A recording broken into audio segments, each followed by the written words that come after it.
Black blood be a sopping river. Be Mississippi hues flooding the veins. Be veins flaying the family willow. Got you looking like your daddy and his daddy Nim's people. And then who before that, black blood roll wide like waters. Be thicker than molasses, candied like sugar cane, sweet like Abel, be sinning like a saint do, for knowing what the sun know, for leaking how the night leaks, black blood drip dark and still gleam north like a star.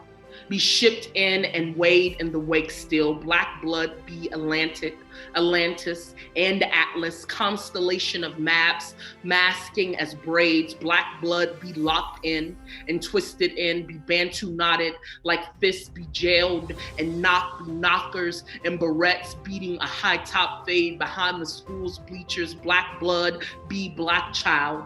Black blood be black child running through pipelines, inlines, Dixon lines, black blood lined with spirit. Black blood sprint like spirit over the Ohio Creek, black blood cross.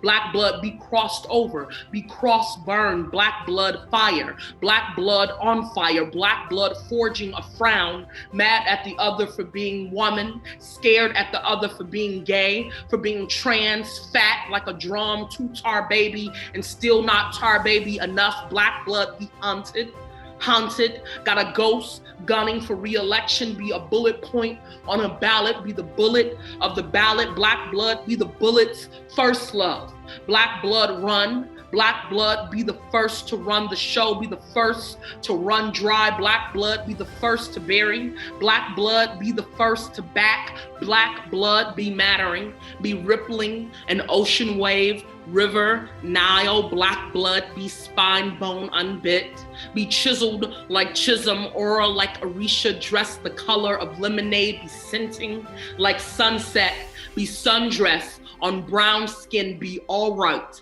Black blood be we gon' be all right. Black blood be black. Black blood be back. Black blood coming back. Black blood be we gon' get free. For us to end this epidemic, we all have to just debunk from everything that we have been taught societally and traditionally. Not lose it, but understand that there is more. Open our minds to realizing that we have to see the foundation as being human and not sexual.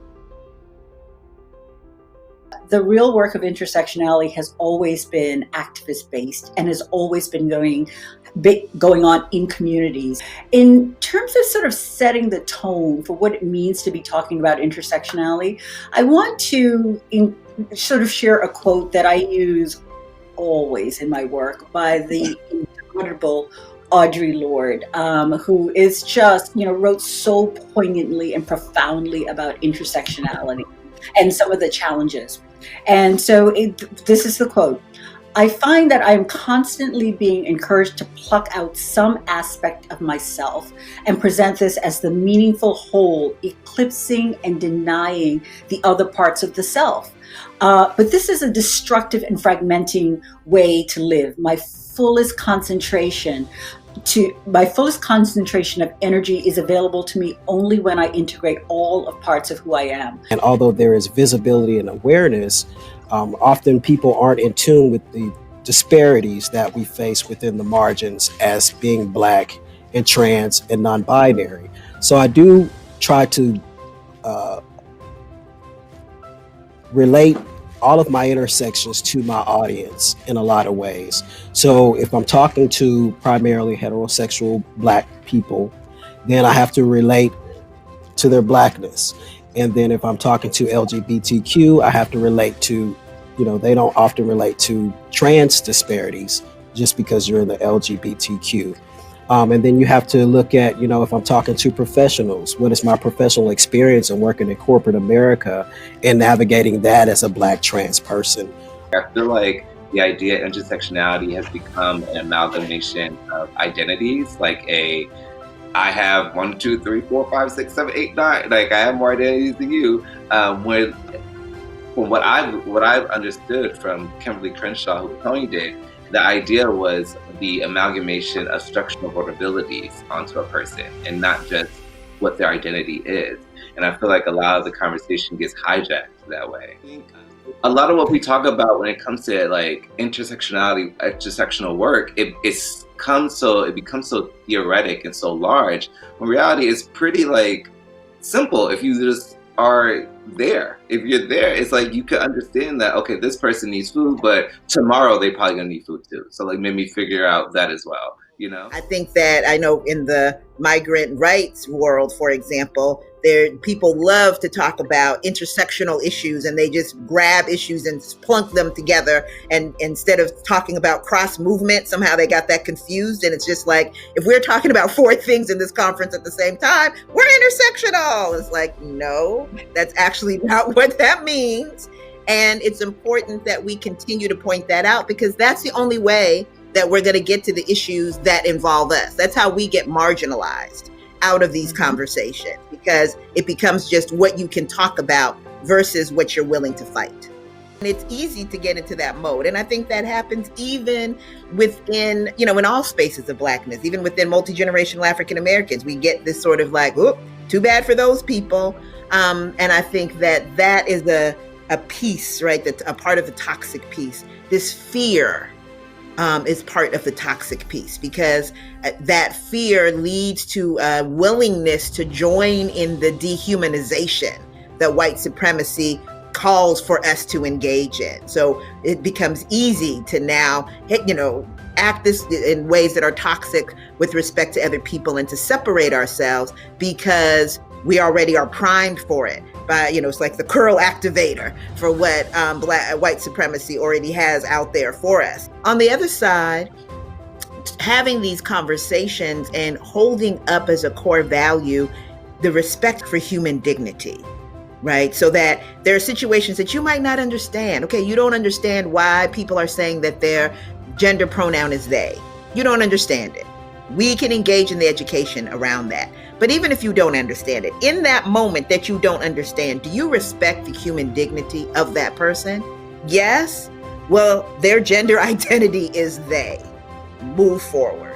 Like, we have to understand that this individualism that we often have, and not our lack of interconnectedness or interbeing, is directly related to white supremacy culture, and that the original cultures that we came from were communal and collectivist and relational cultures, where we saw the way in which we were linked to one another, not just one another, but to the earth and to everything. And so we all have to be committed to taking down these systems, whether we feel directly disadvantaged by them. Yeah, like once we start to realize that, like, a lot of these conversations that these HIV positive folks been having is actually applicable to what is happening right now to me. How do I gauge in? And I'm just thrilled about, where we are right now in holding this conversation and having a Sankofa moment to look where we've been, to see where we are. That's the egg part, right? To see where we are and where we about to carry this thing to the end for ourselves. And most important thing is, we've always been here. There was no such thing as Black folks showing up late to this party, so to speak. There's no such thing as us not being a part of the early epidemic. There's so much more that we have not yet wrapped our heads around as a community on our, not just transgender women, because that is huge. I know how huge that is for us, but transgender men, especially who have sex with men, non-gender conforming folk, and people who, I don't need a preferred pronoun, just call me by my name because I should be able to live and do what I want to do, that we're not wrapping ourselves around that enough as an entire Black community outside our HIV bubble. And I just think that that's a bit of the work that we have to look forward to and look at and take seriously going forward. I also think it's important for us, or at least for myself as an activist, to have a vision for us beyond the suffering, right? And so what I am concerned about is, like, I want us to own the reality of the racial disparities and et cetera that put Black people more at risk for HIV and living with HIV and frankly still dying from HIV. But I also want us to actually believe that it doesn't have to be this way, right? And so I think that if we get to determine what the end looks like and how we get there and what we determine as the end of the epidemic or pandemic, as you rightfully reframed, we should be able to do that. Because there's nothing worse to me than, or I think that as a, kind of as somebody trained by social justice organizers, mostly doing criminal justice work or whatever, that, not just giving people the damn it's bad message, that's not something that people generally want to rally around. People want to rally around a vision beyond. No matter where I'm at, I'm always going to be Black. I'm always going to be a Black gay man, and I'm always going to do the work that's important to the community, and bring that work with me in ways that I can, despite it, right? So, but it's always important, like wherever you are, to maintain who you are, and to, bring the work with you if you can't do it like necessarily in exactly the organization that you had planned to, because you're always going to be a leader, wherever. I just want to say really quickly, when we think about funding, it actually infuriates me when people try to limit the funding that goes to systems that help. Because systems that harm have blank checks. We have seen this specifically on display for the past 4 years, but even before that, the military, criminalization, incarceration, these systems get unlimited funds, blank checks. And then when we talk about systems that help us, when we talk about our healthcare, when we talk about the things that we need, all of a sudden there is like a limitation on the imagination and the amount of money that is there for that. And so anytime I'm in a room, I want to disrupt that. The need to really center communities that are directly impacted, funding not big institutions that do this work, but also like funding community-based organizations and health centers that have direct ties to the community. And then also, I think there's this scarcity mentality oftentimes in public policy where, there's not enough money or enough resources to really have legislation that is intersectional. And so I think, I think we just have to continue to push our elected officials to think beyond the box in these areas.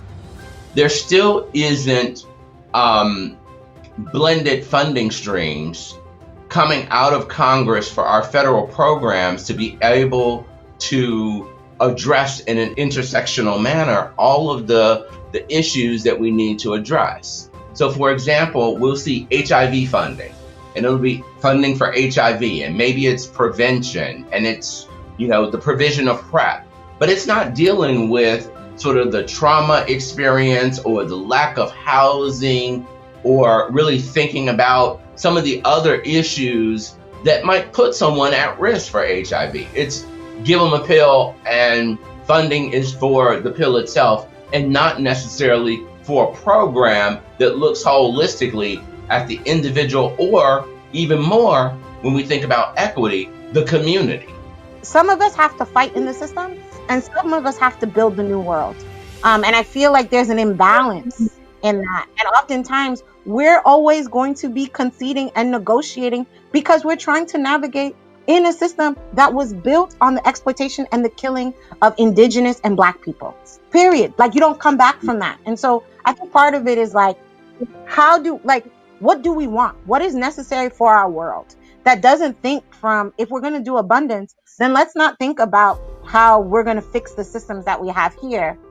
What is the foundation we want to build to create something new? Because to me, what is at the center of this is abolition. I know we have to navigate through the system so we can get immediate material gains, but it's a short-term strategy. And at this point, we need to build a long-term vision that includes us at the center, that's not predicated on the systems that we're navigating right now.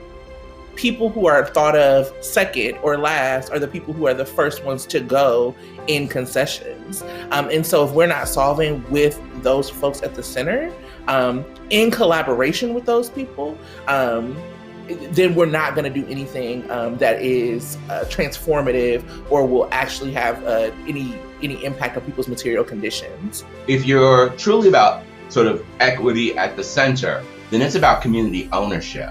It's not like just bringing people to the table. The table is yours. Now do what you want to with it. Turn it over if you have to. Start over and build a new table. It's not about bringing people to the table. It's not about engagement. It's about community ownership.